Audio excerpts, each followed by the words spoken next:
That's it from the side, ref. Welcome back to In From The Side, another week, another show. I'm back with my co-host, Matthew Rhodes. How's it going, Matt? Yeah, good, buddy. How are you? Yeah, not too bad. Before we get into the rugby, can I just say cheers? It is our 1 year anniversary. Yeah, so the show's 1 year old. We started off as the Real Rugby Show. It evolved into In From The Side.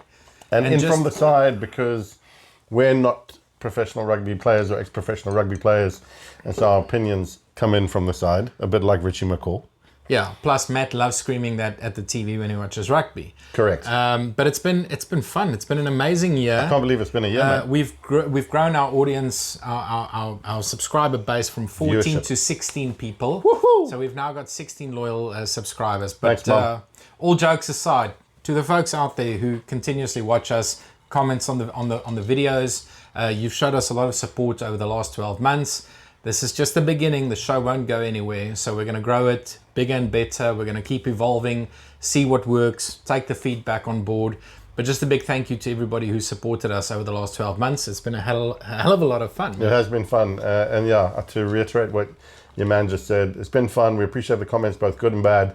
It helps the algorithm, so keep them coming. And thanks to your wife for reminding us that it's our anniversary. That's why I keep her around, amongst other things. Cheers, brother. Cheers, boy. Nice Yeah, one. it's been fun. Cheers to you guys. Right, Matt. Let's talk about the rugby. Yo.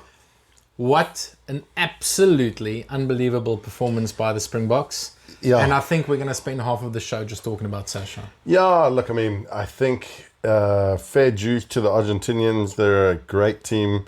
Contepomi has done some wonders with them.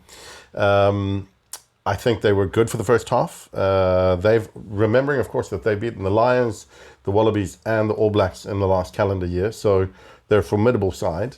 And throw into the mix Durban, Kings Park, Shark Tank is not a favourable venue for us and is more favourable to them. In the context of wherever they play us, they've had more success there. I think, they would have come into the fixture with a lot of enthusiasm, thinking that they could get a win. And for the first half, I think it was quite cagey. I think, they were in it, a few soft tries thrown their way. We weren't quite at the races ourselves. And so, going into halftime, I was like, we need to take the game by the scruff of the neck. And one of the things that I've been saying is that in past games, there's not really, other than Damien in the game against the All Blacks, there hasn't been anyone who's really taken the game by the scruff of the neck and made it, their own. Or the Springboks haven't done that collectively as a team, or one individual hasn't done that. And yet Sacha came into the second half and he owned that. So amazing performance by him, and amazing performance by the entire team in the second half. Yeah, I think people shouldn't underplay how impressive that performance was. Yeah. It's the most points scored by a Springbok in any test ever. He broke Percy's record. Percy's record of 35. Interestingly enough, he's 23 years old, 15 caps, and he's gone out and done that. I don't think the folks out there outside of South Africa really understands the hype around this kid and how good he is. Like we've been looking at him for the last couple of seasons. He's done this sort of stuff for the Stormers in the URC. And he's been knocking at the door, and he's shown us glimpses. Last year he got a couple of starts. This year he's got a couple of starts. But now, behind that dominant pack, Rassi's backing him, and he's got carte blanche to play his natural game. And I think this is just scratching the surface. Matt, I'm going to make a statement, and I'm sure your mates in New Zealand will not agree with me. But Dan Carter made his debut in 2003, and he was in and out of the All Black team. He sort of played second 5/8, as they call it, inside centre for the first sort of part of his career. And then in 2005, Graham Henry backed him as fly and said, you're going to be our guy. And in that second test against the British and Irish Lions, I think he also scored 30-odd points, scored 2 tries. Yeah. And that was the test that put Carter on the map. After that, everyone was like, this guy is DCK. Something special. And he went on to win 2 World Cups and, dominate for the next decade. This performance of Sacha's is on par with that performance of Carter against the British and Irish Lions. I take nothing away from Argentina. You're 100% right. They're a very good side. And we can't compare Argentina in 2025 versus the Lions in 05, but I think they're a better team, right? They've done well. To have that type of performance, and it's not just the tries he scored. He kicked 11 from 12. It's the vision. Right, he kicked 11 from 12, so he's a 90+% kicker. But just the way he marshaled the game and read the space, that try that he scored where he kicked into space, obviously he was going for the 50-22, but to have the to be aware enough to think, chase it, don't just kick and hope for the ball to go out. Let's chase it. Obviously, it was a foot race between him and Moody, but he won it, and he scored a fantastic try. The cross kick to Cheslin, under the high ball. I think in that whole game, he made one mistake, and it's when he joined the line out before the ball was thrown in. He sort of came inside the 10. But apart from that, that is the most complete performance I've ever seen from a Springbok fly-half in the history of Springbok rugby. And the points at the end of the day reflect that, right? So 37 points, it's unbelievable. That's such an amazing achievement. And you're right, he played with a lot of flair, but it looks like he has so much belief in his own skill set. Absolutely. Evident in his dummy, which I think they're still trying to see where he They're still buying it. They're still buying that dummy. They had to go and borrow money from the bank because they're still buying it. Mate, it's an epic dummy in its own right, but to do it there in the context of where they are banking and to go ahead and score under the poles like that, it's audacious. And it's, he's playing like someone who's got a lot of belief in his own game and his own skill set, but he's playing within himself. We said about Marnie coming on and replacing him in the last game. I said Marnie played within himself. He played to his capabilities. It didn't look like he was stretching. He didn't look like he was choosing those 50-50s. He played with composure, and you could see it. He kind of just eased into himself and played better as a consequence. And then with Sacha, it was almost as if he just walked onto the field. And there's actually one moment in the game which I thought was the epitome of Sacha throughout. And that's when Cheslin had his brain fart, okay? Chesy has his brain fart. And if we can get the footage, I think we should put it up I've already here. got it. We'll look at it. But if Chesy does his brain fart, he looks at the ref, he's like, he did. Anyone who's, a professional rugby player should know if it's a goal line dropout, the only way you can do that is through a drop kick. And so it's a bit of a brain fart. He was passing to Damien. It didn't go off. They score under the poles. And the ref and the TMO are talking. He says it's a try. They cut back for a second to Chesy. And Chesy's standing there just kind of shaking his head like, what have I done? And Sacha's pissing himself laughing at him. Just laughing he's like, mate, what have you done? They both, one's just despondent and Sacha's just laughing big time. So, and immediately after that, he goes and he scores that try. He scores the try that gives us the lead. And do you know what? Just in the way that he was laughing, it was just like, I'm composed, I'm chilled, and it was not almost, the end of the world. It's not going to cost us the game. It was almost as if he was saying, don't worry, buddy, I got you. I'm going to run this. And he did. He went and he took the game by the scruff of the neck. And I think that's what we've been lacking. There's been great performances. There's been individual performances throughout this tournament and over the few years. But, you just, every now and again, we talked about Martin Johnson as the captain of England and of the Lions at one stage, and you referenced one game where he just was like 0-3 against the All Blacks. He was just like, boys, I'm going to battle and you're following me. And when I watched Sacha, obviously two different players, two different positions, and a different style, but he just looked like he was like, boys, I got this, come to battle with me. And, we had one of the most amazing days out in the park, especially in Kings Park, that we've ever seen.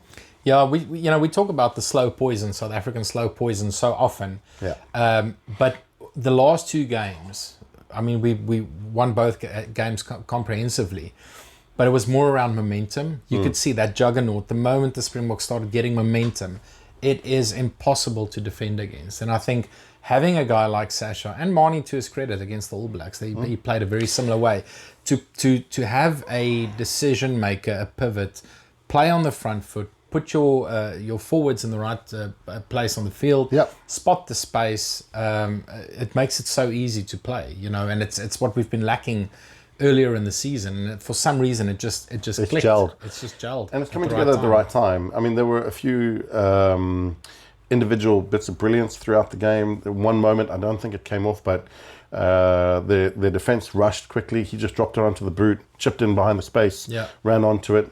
I think we knocked on and they carried on. But it's just the ability to see the different variations of opportunity in real time. Whether it's to kick for Cheslin or whether it's to chip behind.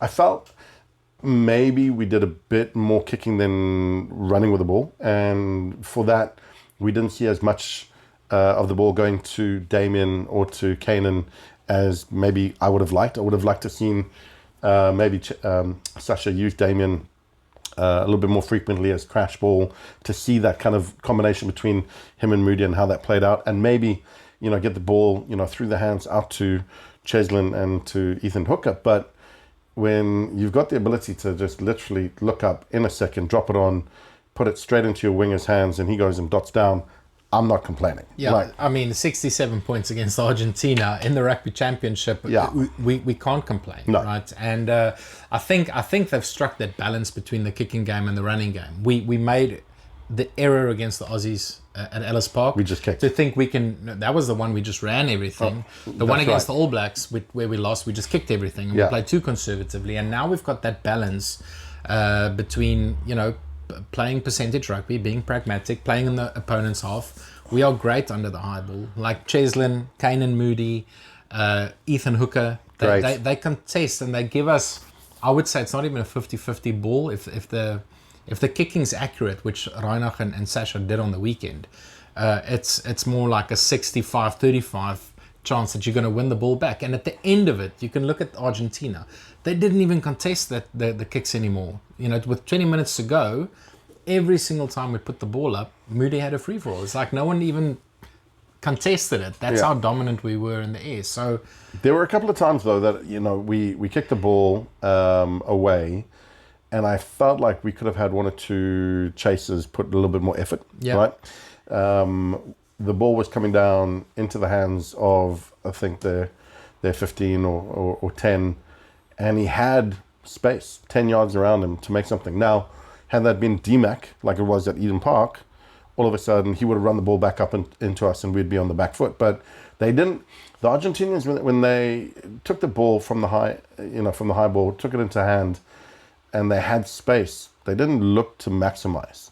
And I think that was a benefit to us rather than them. And then as we grew into the game, our boys became more prevalent at getting to the ball as it came down. Whereas the difference when we played at the Cake Tin, the ball would go up and literally pinpoint accuracy. The moment it touched into the defender's hands, our boys were onto them. And so I think you're right. There's a balance that needs to be struck every now and again. If you're going to kick, but make sure your chasers are there. And again, coming back to that point, if your 10's kicking and he's chasing his own ball and he's quick enough to get there before anyone else and then score under the poles, that's the kind of frontline leadership that the rest of the team look around and go, well, if he can do it, we should be doing it. Yeah, right? absolutely. And it's nice to see. Yeah, let's quickly talk about those two soft tries in the first half, because I think the victory was more comprehensive than what the scoreboard suggests, right? Let's start with Malcolm's penalty try and yellow card. I thought it was very 50-50. I get why they called it and said it's a penalty try. It does come in from the side. But maybe that was even, you can even argument that he wasn't really in from the side. He was part of the maul and then rejoined. But when he sacked it, he was already halfway over that line, mate. So in the in-goal area, anything goes. Yeah. You can collapse a maul, you can lie under the ball, there's no rules inside the goal area. So I thought that was a little bit 50-50. I disagree. I thought it was 100% on the money. So I was asked this by our good friend Anton, who stayed the night with me last night. He asked me about that, and I've gone back and I looked at it. Sure, Malcolm's part of the ruck. He breaks away ever so slightly. The ruck moves forward. And if you see, there's an Argentinian player, I think in number 15, number 18, who's got his back, but he's the most forward man for Argentina in that drive. And he's already gone past Malcolm. So by rights, Malcolm should have gone and pushed from the back. It splinters slightly because the man's going to come through and score, and Malcolm goes to the ball carrier. And so he definitely comes in from the side. and it would have prevented a try. So I think, by the rule of the law, the referee was 100% right. Okay, so I'm biased. Sue me. 67 points. I'll concede that one, Matt. The one that I won't concede that I think should have been a try is Cheslin's brain fart. Did Cheslin make a mistake? Yes, he did. Right. Yeah. You the moment he drops it, that's a restart, and there's nothing in the rule book that says you can't take a quick restart, which is essentially what he did. But what should have happened is the ball should have traveled 5 meters. Now, what the referee and the touch judge said is Chocobares was outside of the 5 meters, and then he ran in and caught the ball. But that doesn't matter. The ball's got to travel 5 meters. So the fact that the ball didn't travel 5 meters should have meant a restart. They should have just retaken the kick. Again, and it's a bit of a grey area, but I did some research, and that is what Nigel Owen said in a Rugby Pass interview when they introduced this law. So I don't think that should have been a try. I'm with you, but I think justice was served. Yeah, I mean, Cheslin scored the first try in the second half, so he made up for it. I know, but like at the end of the day, you're double World Cup winner, one of the best, if not the best players in the world. True, that's a lesson learned. Yeah, you've played 15 and you played wing. You know the rules. If there's anything about that particular action, it's if you're passing to your chummy, pass to your chummy or punt it. Don't drop kick it, because if there is any variation to your drop kick, that could happen, and it did, and therefore that's mud on your face. So, like, I agree with what you're saying. I think by the letter of the law, it shouldn't have stood. Yeah, but maybe he deserved it. Yeah, fair enough. Okay, we're not going to nitpick over that. Okay. 67. And there were 14, actually 22 other players on the field except for Sacha. Some notable performances, I think, Jasper Wiese again, absolute wrecking ball. He just bumps guys for fun. And again, every time we scored, Argentina would just kick off straight into his hands. It's like, what are you doing? It's like, you're just getting the ball. Take it short or kick it very deep. But your man was like, I got this, run it up again. So I think he actually like bumped some of our players out of the way to get to that kickoff ball. I think he was fantastic. He was fantastic again, Peter Steff is back to his best. Like the engine on that guy, given his age, and he's been around for 13 seasons now. It's just unbelievable. He's going to go down as one of the greats ever. Of all time. It's just ridiculous, the engine on him. 2 World Player of the Years already, right? You know, he wouldn't be out of the contention. You know, like, he's up there. So, like you say. I think he was monumental on Saturday. Huge. Like, his engine, like you say, just he keeps on going. He's the Duracell bunny. But, like, just... his skill set is unbelievable. His tenacity is unbelievable. Just like our 2 favorite players through this last year, and the people that we thought would win World Player of the Year were either Cheslin or Peter Steff, and they keep showing us why they're amazing. I think, we've asked a lot of questions, rightly or wrongly, on the show over the last couple of weeks with Rassi's rotation policy. I think over the last 2 weeks, he's got a lot more answers than questions, right? And there's a couple of things that are just certain. And form is temporary, class is permanent. Anything can happen over the next 2 years. But, like, the line-out just functions if Ruan Nortje is on the field. 100%. Right? And it comes down a lot to communication between the hooker and the locks. And if Nortje is on the field, above Mostert, above Luet, our line-outs function for some reason.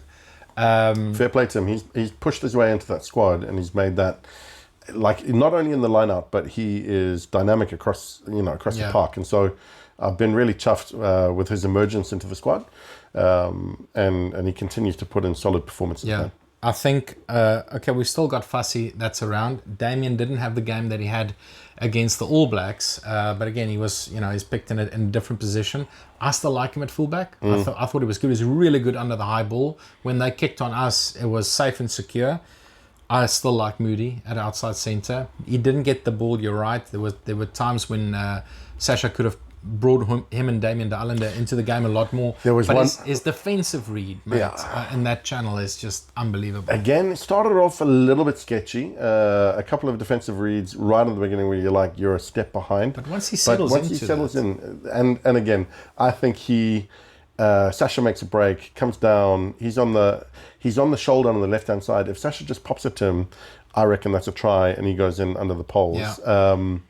So that was one opportunity missed. But I'd like to see the ball travel in the hands a little bit more, personally, so that the likes of Damien can enter into the line from 15 and be dynamic. Kanan can, show his class. He's so strong with ball in hand, as is Damien de Allende as well. So as much as we did exceptionally well to get our 67 points, I think a few of those boys would have been like going, give me the ball.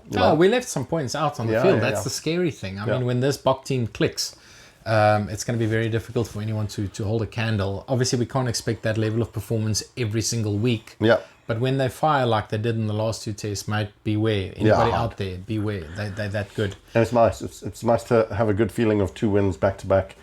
World champs are doing their thing. Yeah, absolutely. Which sets it up nicely for Saturday. Yeah. We're going to be at Twickenham. We're going to go and watch the boys.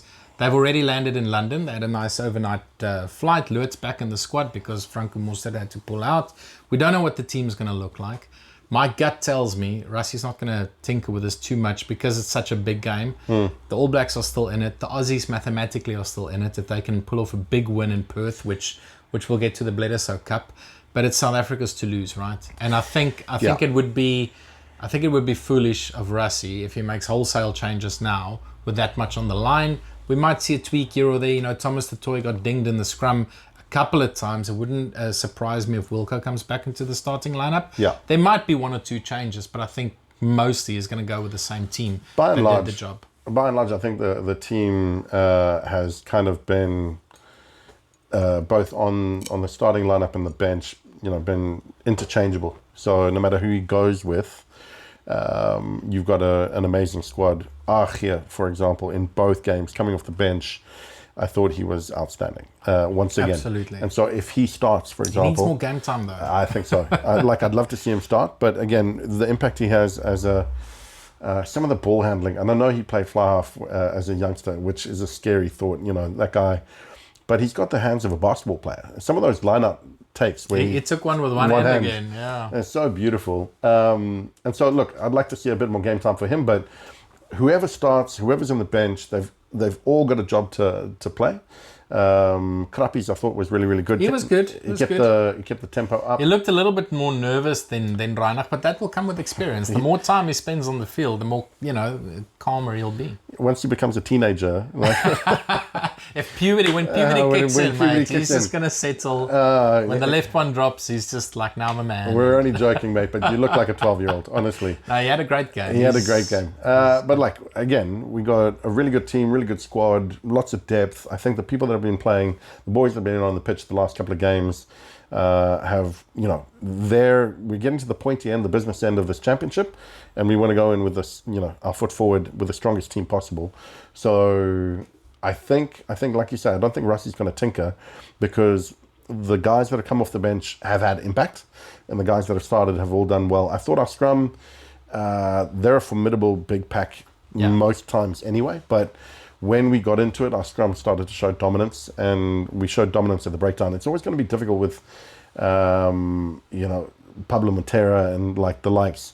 When they're passionate, those Argentinians, they go in there with flair and pizzazz, and they'll be wanting to upset us, obviously, because they're closer to New Zealand than they are to us, geographically. But I think the boys will be up for it on Saturday, and our lads just need to turn up and show why we're the world champions. Yeah, well, the good thing is we don't need a bonus point. We just need to win the game. Yeah. The points difference is so big, it's highly unlikely that the All Blacks will win with a bonus point and a massive score against the Aussies. I'm actually backing the Aussies to put one over the All Blacks in Perth, but we'll get to that.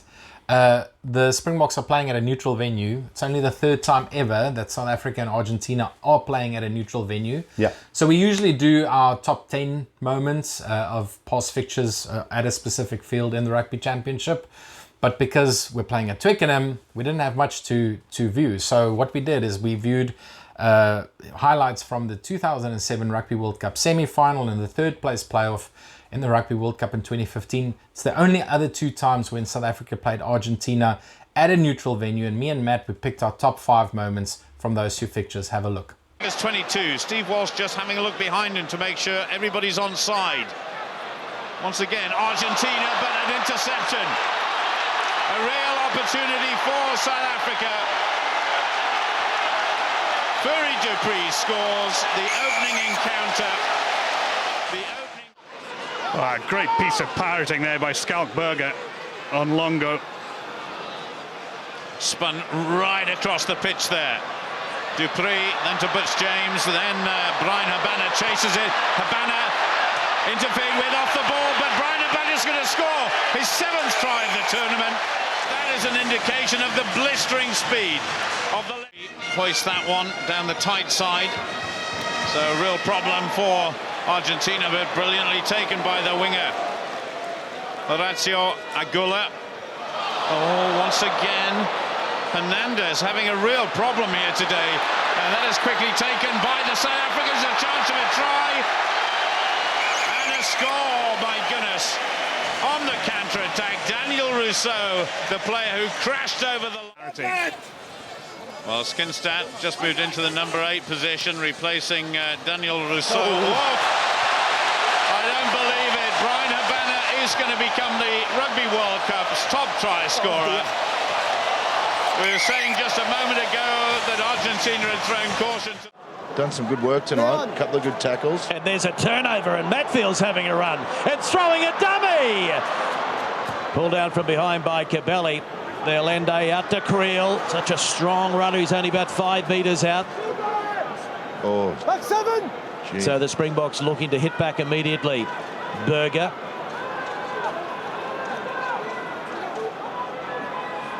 Pienaar and Pollard switch of play across to LaRue. Inside it goes to Creel. And now Habana. And it's about for the corner!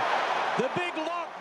So there you have it. Those were our top 5 moments from this neutral venue fixture between the Springboks and Argentina. Matt, there's some good tries. Which one do you remember fondly? Habana's try, the chip and chase, is, I loved it.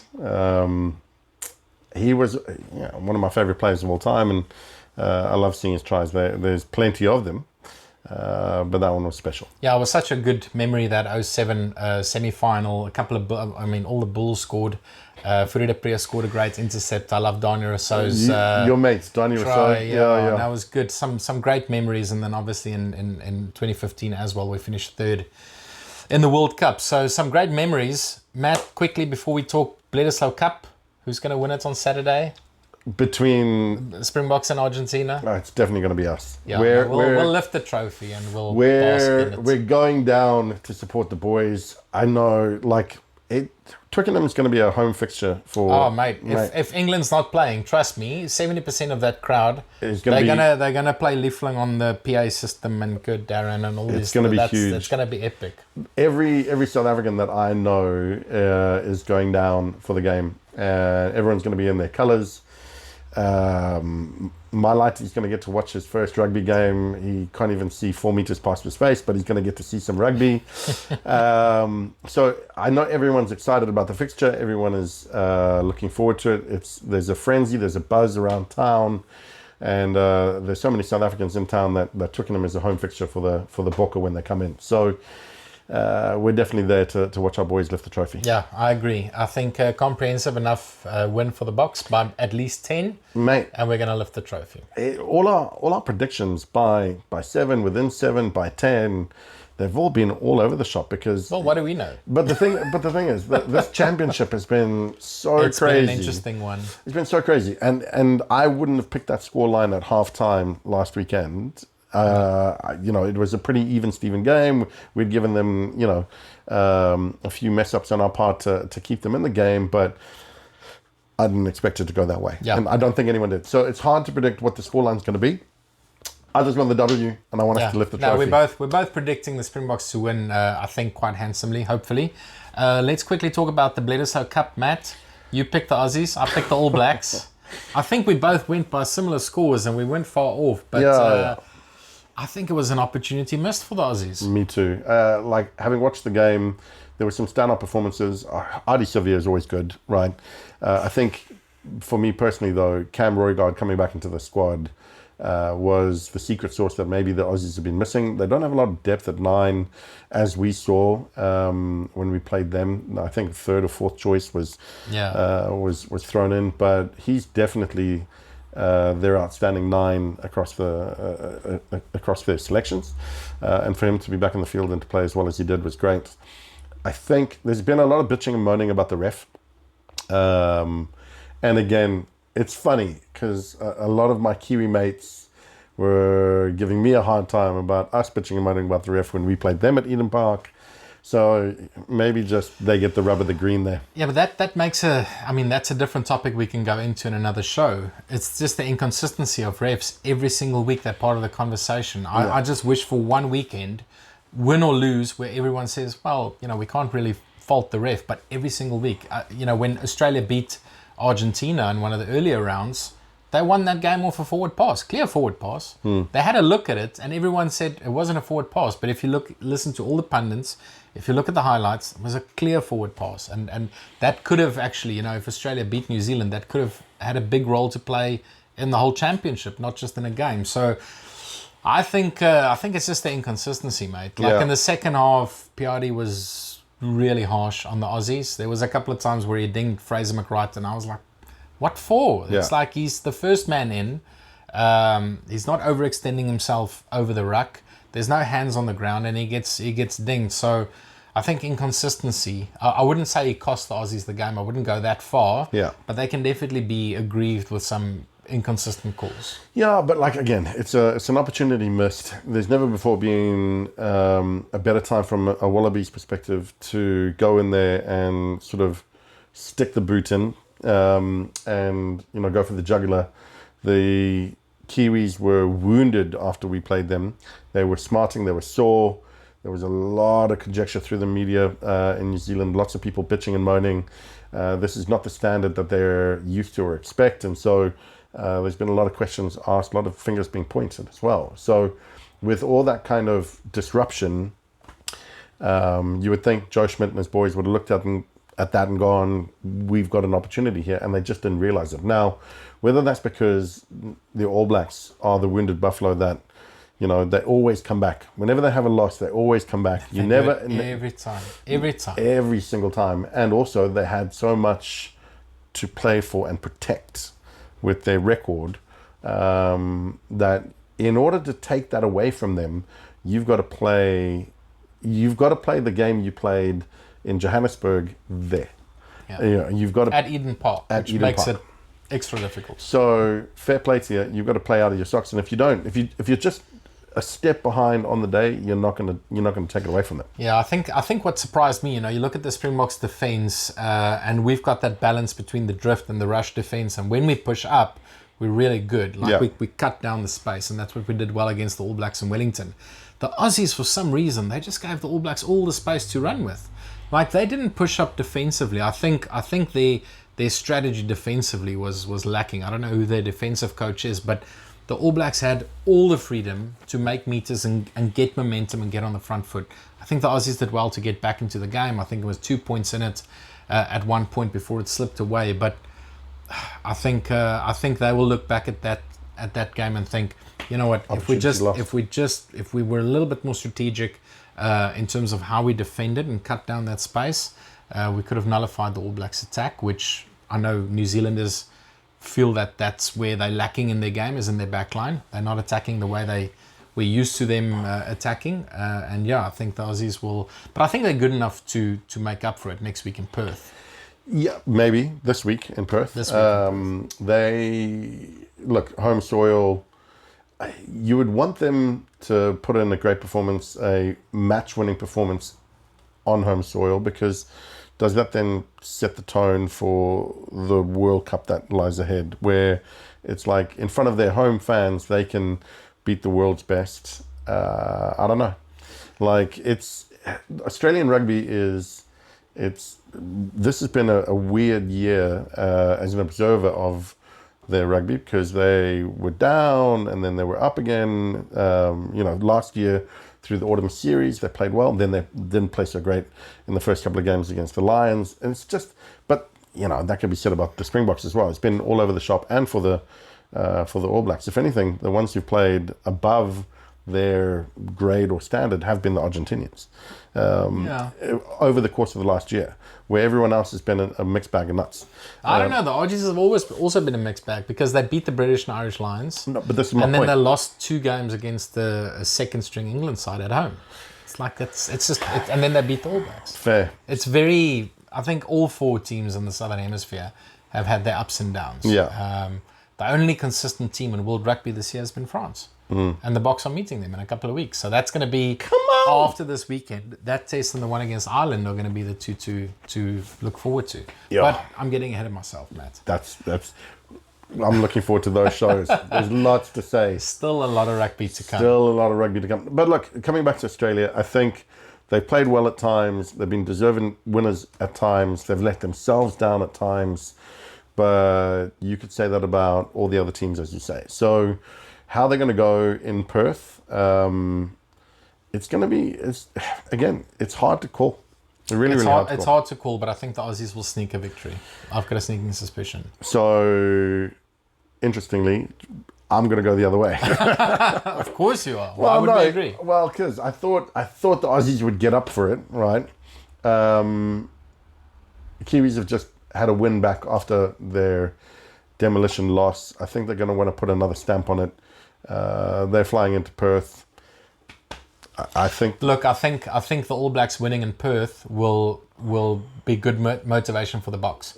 Because if the Aussies win, then pretty much the Rugby Championship is ours. But if the All Blacks win, then we have to beat the Argentinians. So it'll be good motivation if we know, shit, we can't lose this. We can't draw. We have to win. It'll add some extra spice. Then it'll come down to the last game. So I wouldn't mind if the All Blacks win, but we'll see. What do we know? Like, we've called left and right, up and down all year. It'll be interesting to hear what your thoughts are. Let us know who you think's going to win. Our long-term watcher, Frank O'Keefe, who comments all the time, he's been right a couple of times this year, so it'll be interesting to hear what he has to say. Him and all the other guys that are watching there, all 15 of you, put your comments in. Let's hear what you have to say. Who do you think is going to win this weekend? Yeah, and thanks again, as always, for joining us. Remember to click the little notification button down at the bottom of the screen. Subscribe to us on YouTube, TikTok, Facebook, Instagram. We post some videos every single week. And then hopefully we talk about a Springbok victory on Monday. Look out for us. If you're going to the game, look out for us. We'll be wearing our caps. You'll see us. Come and say hi. We'll take a picture or something. Put some afters up on the channel. It'll be good to actually meet some of the people that watch us, if anyone does, other than my mum, your wife, and my own. But it'll be good to see you guys if you're there at the game. And last but not least, go Bokke. Go Bokke. Wee. Cheers, boys. Cheers.